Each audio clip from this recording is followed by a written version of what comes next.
You have so many emotions, thoughts, and feelings, and sometimes you can't always tell everyone or your loved ones about what's going on for you. But the one place you can go to turn to for support is your journal, because you love to write in your journal, and it is really that safe space where you won't be judged. You've been journaling for years and you've been using the same practice because it brings you so much comfort. But in today's video, I'm going to share with you 3 tips on how to go deeper into your journaling practice, because I know you want a deeper transformation and you really want to evolve into your soul and really live your soul's purpose. And these tips and practices are going to take you deeper, but you're also going to get a little bit more support from something that is a bit beyond us. And I'm going to talk to you more about that in a moment. But I've been working with these journaling tips for the last 5-10 years actually, and incorporating them. And I've realized that I am having deeper realizations. I'm becoming more aware of myself. And again, like I said, I feel like I'm more supported in the practice because I'm looking at myself and beyond myself for support. So it really is, these tips are going to just change the way that you start to journal. I've been sharing it also with some of my clients and some of my community, and they too are having these deeper realizations and transformations, which really allows them to move closer to their soul's purpose and to really live from their soul. And it also brings a sense of ease into your life. And I know that that is something that you need, that we all need, to just have a sense of ease. So stay tuned and I'm going to share the 3 tips with you now. So tip number 1 is to do the shadow work in your journaling. Now, if you have read the book, The Dark Side of the Light Chasers by Debbie Ford, I would really encourage you to read this book. It's an amazing book and it allows you to understand what shadow work is. And you can then start to incorporate that practice into your journaling. So I read the book and then I started to journal from this way as well. And what this means is if, for example, you are triggered by someone or something, you want to then delve into what you're feeling and thinking about that person and what they are thinking about you. So for example, if I'm triggered by someone and they are thinking certain things, I then want to journal what they're thinking and to actually write from their perspective.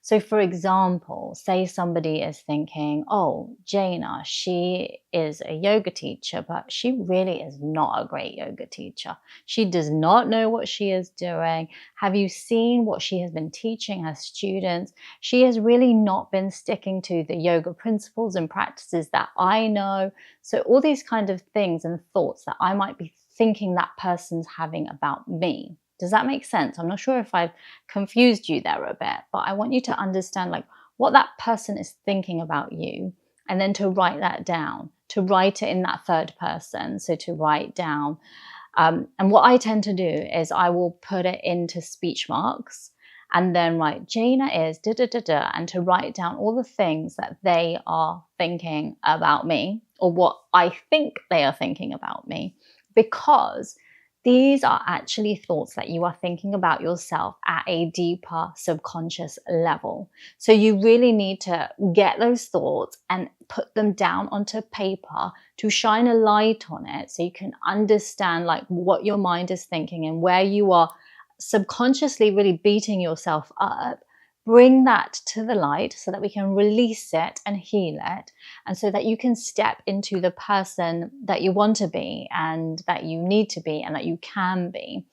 And this practice is really deep. I'm going to admit it's really deep. I've done it so many times and I literally cry every time I do it, because it's really that part of yourself which is quite unloving and unkind. And it's that part of yourself where you're beating yourself up, you're comparing yourself to other people, you're worrying what other people think about you.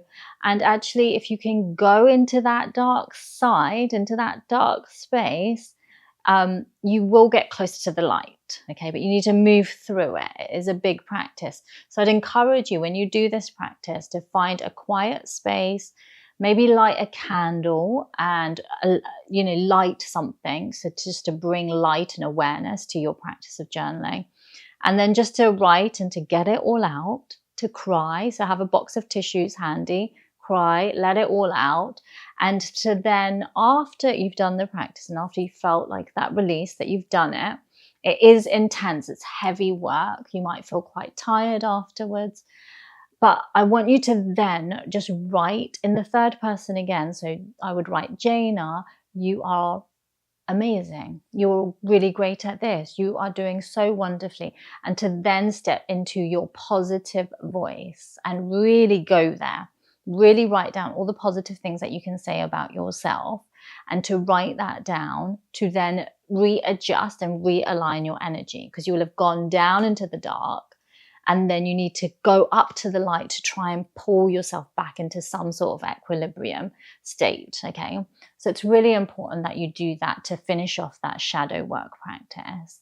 And then after that, again, like I said, it's really heavy energy. This is really deep inner work that you're doing. So you might then just want to rest, go to sleep, take a nap, whatever you need to do to just get yourself back to your to get your energy levels back, okay? Because it's a lot of energy that works. So I hope that made sense.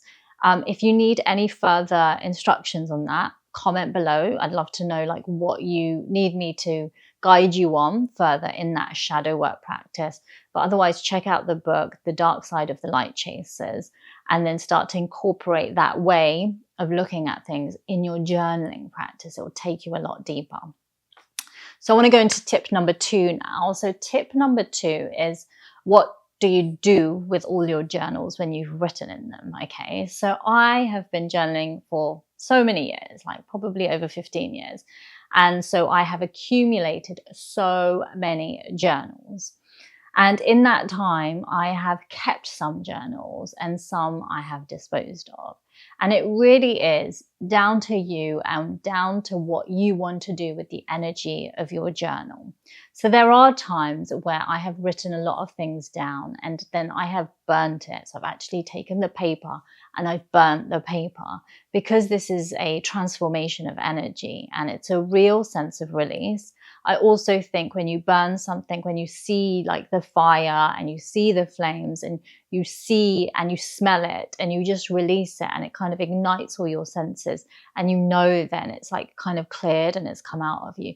So I feel like if you burn something in a very safe space, so do it in a safe space, you can get like a burning, a box which you can use to like a little container which you can burn things into. Do that, or do it somewhere safe and burn it, and then just dispose of the ashes into the garden and just offer it back to Mother Earth. Like, I feel like that's a really good way. And then you also then don't have to store all the journals. So that is a really good practice to do. And then sometimes I do keep my journals, and the reason that I keep them is because then I do like to reflect back. So I might journal and then a year later just look back at where I was a year ago and understand what was going on for myself there. So I feel like that is also an important practice to do. It is important that we do reflect and see how far we've come in our lives and how we have been evolving, how our soul has been evolving. And this is a really good practice to do as well. So there, you might want to keep your journals. So it really depends on what's coming up for you in that space. I think sometimes you'll just know when you actually need to burn something and release it, because it might just contain like a really heavy energy. And maybe it's just taking out a few pieces of paper from your journal and burning that, and then keeping the journal so that you can refer back to it whenever you need to. If storage is a problem, then I would encourage you then to just dispose of it. So again, burn it or put it into recycling. But obviously you don't want anyone to read it. So if you're going to put it into recycling, then I would just encourage you to rip it all up and dispose of it in that way. So yeah, there are those practices that you can use to dispose of your journal. I would also like to know, how do you dispose of your journal? So again, comment below, how do you dispose of it? What do you do with it? And how do you release it out of your life completely? I would love to know. So comment below. And then let's get into tip number 3. So tip number 3 is using the moon to journal. And if you follow me on Instagram and on YouTube, and I talk about the moon quite a bit, and the cycle of the moon and the phases of the moon, and how powerful it is to journal alongside the moon. And I use Kirsty Gallagher's Lunar Living book to journal. So again, that's another book, and I'll put it into the description box below. But this book is really good to help you to journal alongside the phases of the moon. So why do you want to journal alongside the phases of the moon? So when the moon is waxing and getting bigger in the sky, no, actually, let's go back. When the moon is dark and you can't see it in the sky, okay, so you can't see it at all, right? It's behind the sun, so you can't see it. And that is called the new moon phase, right? So in that new moon, that's where you set your intentions for the month ahead, right? And you can do that in your journal. So in your journaling practice, you can set those intentions.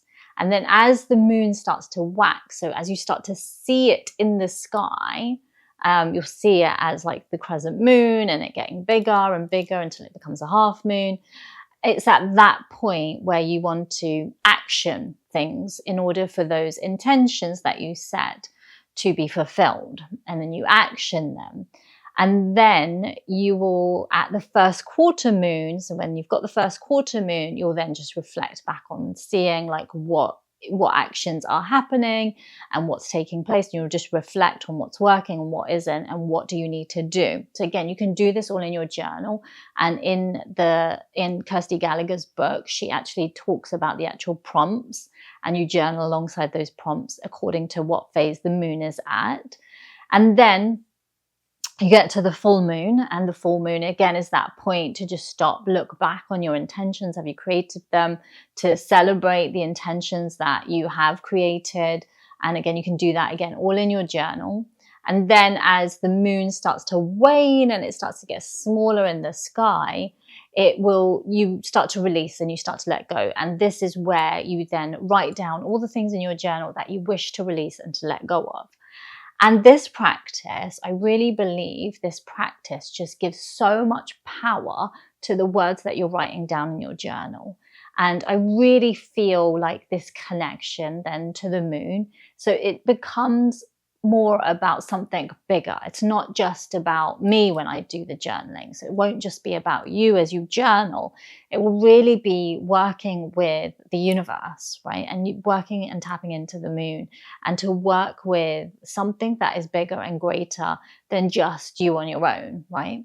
So I found this practice so useful. I've been doing it for the last 2 or 3 years, and I found that it's just such a powerful way to journal and to go deeper into my journaling practice.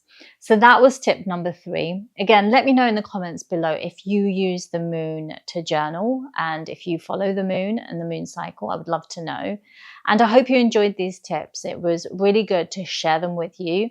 And I really hope that you can go deeper into your journaling practice, because I know you're like me. You love to journal every day. I literally sit down every day in the evening and journal all my thoughts down. I use my moon journal. I work with that too. And it really is sometimes just that tool and that savior that just gets me through my day, gets me through my week, gets me through my life. And it's just like a best friend, right? Your journal is just like your best friend that you can turn to without judgment. So let's continue our journaling practice. Use those tips. Comment below. Let me know how you got on with it. And also, please do share this video with someone who also resonates with this work, because I know there are so many people out there who really want to evolve in their soul's journey. They want to grow. They want to go deeper into these practices such as journaling. And I know that there's more people out there who could benefit from this work. So let's spread the work and let's grow this community together. And I'm so grateful for your presence here today. And I will look forward to seeing you in my next video. Take care. Bye.